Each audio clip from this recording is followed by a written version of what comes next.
બાળ દોસ્તો, આજે આપણે રાષ્ટ્રપિતા મહાત્મા ગાંધીજીના બાળપણની વાત કરીશું. મહાત્મા ગાંધીજીનો જન્મ ગુજરાતના પોરબંદરમાં થયો હતો.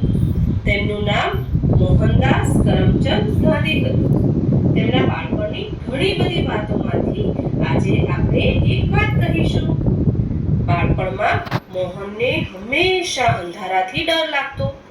રાતના અંધારામાં કોઈ ભૂત પ્રેત આવશે અને પકડીને લઈ જશે તેવી તેમને બીક લાગતી હતી. એક રાત્રે બહુ જ અંધારું હતું અને મોહનને બીજા રૂમમાં જવું હતું.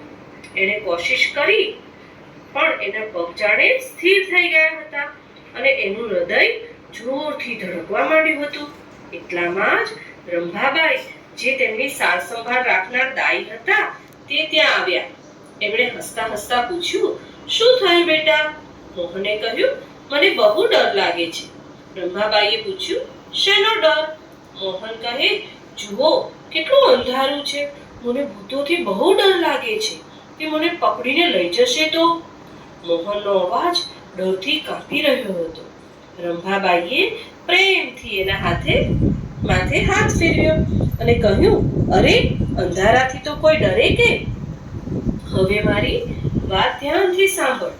રામ ભગવાનને યાદ કર, પછી કોઈ ભૂત પ્રેત તારી પાસે નહીં આવે. તારો વાળ પણ વાંકો નહીં થાય. રામ ભગવાન તારી રક્ષા કરશે. મોહન કહે, સાચે જ રામ ભગવાન મારી રક્ષા કરશે? તો હું રોજ રામનું નામ લઈશ. રંભાબાઈની વાતોએ મોહનને સાહસ આપ્યું.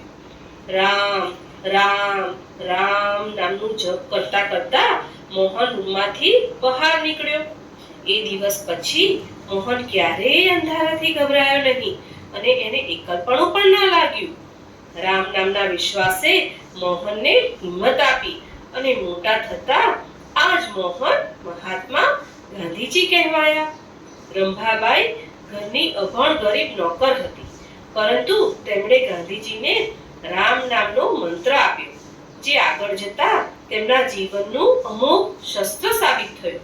આમ બાળપણમાં રંભાબાઈએ આપેલ રામ નામનો જપ આજીવન ગાંધીજીને શક્તિ પૂરી પાડનાર સ્ત્રોત બની રહ્યો. એમના મૃત્યુના સમયે પણ એમના હોઠ પર રામનું નામ હતું. એમના છેલ્લા શબ્દો હતા, હે રામ. શું હતું વાર્તામાં? ગાંધી બાપુજીને બીક લાગતી હતી તો શું એને બોલવાનું કીધું? ભગવાનનું નામ રામ કીધું. આપણને અંધારામાં બીક લાગે તો શું કરવાનું? હે શ્રી રામ રામ રામ બોલવાનું ને, એટલે આપણને બીક લાગે નહીં. આજે શું છે? ગાંધી બાપુનો જન્મદિવસ છે.